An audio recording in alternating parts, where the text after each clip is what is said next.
Hello, friends. Bonjour mes amis, aujourd'hui nous allons parler d'un sujet d'une importance vitale, le reste de Dieu et de sa mission. Un reste est quelque chose qui subsiste et tel qu'il est utilisé dans la Bible, ce terme fait généralement référence à un groupe de personnes qui restent fidèles à Dieu, quelles que soient les difficultés qu'elles rencontrent.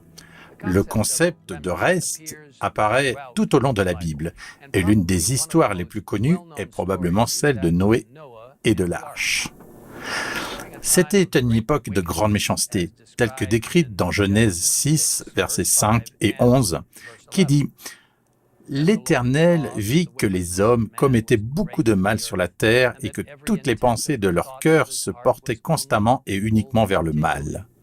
La terre était corrompue devant Dieu. Elle était pleine de violence. » Cependant, nous dit dans le verset 8, Noé trouva grâce aux yeux de l'Éternel.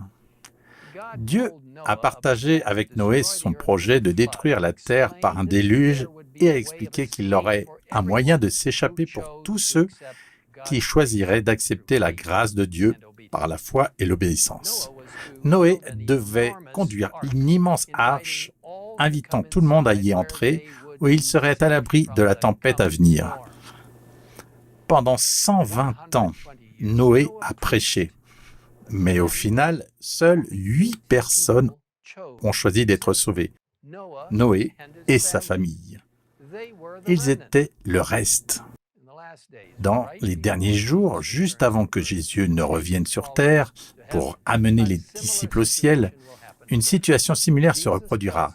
Dans Matthieu 24, 37, Jésus nous dit « Ce qui est arrivé à l'époque de Noé arrivera de même au retour de Fils de l'homme. Le monde sera rempli de méchanceté, mais ceux qui font confiance et croient en Dieu resteront forts au milieu de l'influence du monde, leur rejetant ses voies égocentriques et embrassant les voies de Dieu. Ce reste de la fin des temps est souvent ce à quoi on fait référence lorsqu'on entend parler du reste. Et il est décrit dans notre 13e croyance fondamentale, l'Église du reste et son mandat. L'Église universelle englobe tous ceux qui croient vraiment en Christ. Mais dans les derniers jours, en un temps d'apostasie généralisée, un reste a été suscité pour garder les commandements de Dieu et la foi en Jésus. Ce reste proclame que l'heure du jugement est venue, prêche le salut par le Christ et annonce la proximité de sa seconde venue. Cette proclamation est symbolisée par les 3 anges d'Apocalypse 14. Elle coïncide avec l'œuvre du jugement dans le ciel et se traduit par une œuvre de repentance et de réforme sur la terre. Tout croyant est appelé à participer personnellement à ce témoignage de portée mondiale. Vous voyez, cette croyance fondamentale est solidement fondée sur la Bible. Et vous pouvez lire les passages de la Bible et plus encore sur le site indiqué ci-dessus. Tout au long de l'histoire, Dieu a toujours eu un reste de fidèles. Au cours de ces siècles, des milliers de martyrs ont scellé la foi de leur sang, en particulier pendant la période prophétique de 1260 ans, connue sous le nom d'âge des ténèbres. La prophétie nous dit que la même puissance persécutrice de l'âge des ténèbres se lèvera à nouveau dans les derniers jours sous la forme d'une puissance religieuse et politique combinée et persécutera à nouveau ceux qui ne se plieront pas à ses exigences. Mais Dieu a suscité un peuple fidèle, un reste de ces derniers jours qui est identifié dans Apocalypse 12, verset 17. Un verset fantastique. J'adore ce verset. Il les identifie comme ceux qui respectent les commandements de Dieu et qui gardent le témoignage de Jésus. Ce reste fidèle des derniers jours n'est pas un club exclusif. Tous ceux qui aiment le Seigneur acceptent la vérité telle qu'elle se trouve dans sa parole et, par la grâce de Dieu, sont prêts à la suivre pleinement, sont les bienvenus dans le peuple du reste de Dieu. Au lieu de cacher leur foi, les membres du reste ont pour mission de partager les trois messages d'une importance vitale avec le monde entier. Ces nouvelles célestes, connues sous le nom de message des trois anges, se trouvent dans Apocalypse 14, versets 6 à 12, et ils comprennent les réponses de Dieu aux tromperies écrasantes de Satan qui balayeront le monde juste avant le retour de Christ. L'Apocalypse Jean décrit le message du premier ange de la manière suivante.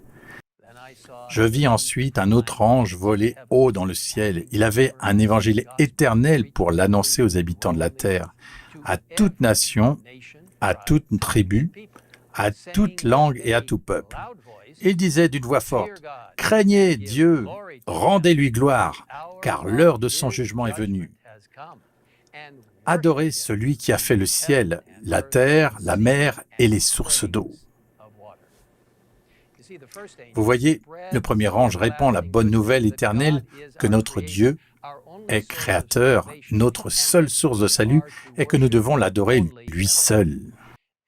Il contient également des mots tirés du 4e commandement, indiquant que le 7e jour est toujours le jour que Dieu a mis de côté et sanctifié pour le culte. Un autre aspect important de ce message est que l'heure de son jugement est venue, ce qui incite à une véritable repentance et à une réforme.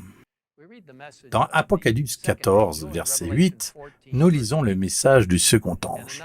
Un deuxième ange, le suivit en disant « Elle est tombée, Babylone la grande, elle qui fait boire à toutes les nations le vin de la fureur de sa prostitution. » Le livre de l'Apocalypse est rempli de symboles représentant des entités et des événements réels. Le deuxième ange avertit que Babylone, symbole biblique de la fausse adoration et de la coercition, va tomber. Le jugement de Dieu va arriver. C'est une invitation à fuir la confusion de Babylone et de ses faux enseignements, et à se tourner vers le Christ et sa vérité contenue dans les Écritures. Le message du deuxième ange deviendra de plus en plus pertinent à mesure que la fin approchera. Et son message est répété avec encore plus de force par le 4e ange dans Apocalypse 18, qui cria d'une voix forte,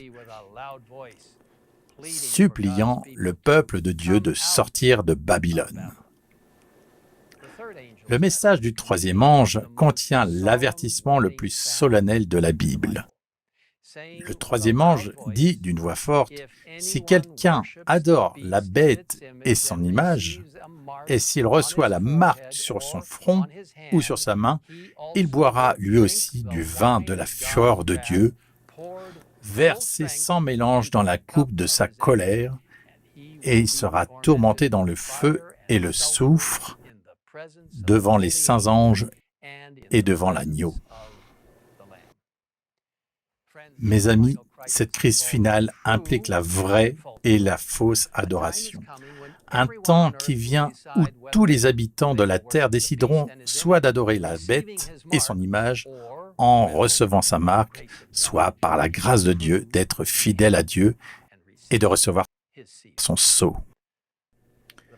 La proclamation de ces messages très importants est la mission du peuple du reste de Dieu. Dieu a ses enfants dans toutes les églises, mais à travers l'Église du reste, il proclame un message qui vise à restaurer son véritable culte en appelant son peuple à sortir de l'apostasie et à le préparer au retour du Christ. Ce n'est que par la grâce de Dieu et en s'appuyant sur lui que le reste peut accomplir la mission que Dieu lui a confiée. Pour en savoir plus sur l'Église du reste de Dieu et sa mission, veuillez consulter le site web en bas de l'écran. Je vous encourage également à lire l'incroyable livre « La tragédie des siècles » qui est disponible gratuitement en plusieurs langues, dont le français, sur egwriting.org. Mes amis, la fin est proche, Jésus revient bientôt, et c'est le moment de lui consacrer entièrement nos cœurs et de faire partie du peuple du reste de Dieu, accomplissant la mission à laquelle il nous a appelés. Je vous invite à prendre part à cette mission dès aujourd'hui. Prions ensemble. Père Céleste, merci de nous permettre de faire partie du reste. Il ne s'agit pas d'un club exclusif, ce n'est pas quelque chose à réserver uniquement pour nous. Non, c'est un message. Le message des 3 anges doit être proclamé au monde entier, afin que tous ceux qui le souhaitent puissent rejoindre l'Église du reste de Dieu. Seigneur, bénis toute personne au bon cœur qui recherche la vérité et qui trouve ces messages alors qu'ils sont partagés par ton reste avec le monde entier. Merci de nous écouter. Merci de pourvoir à notre salut par le merveilleux nom de Jésus. Merci. Au nom de Christ. Amen. In Christ's name, amen.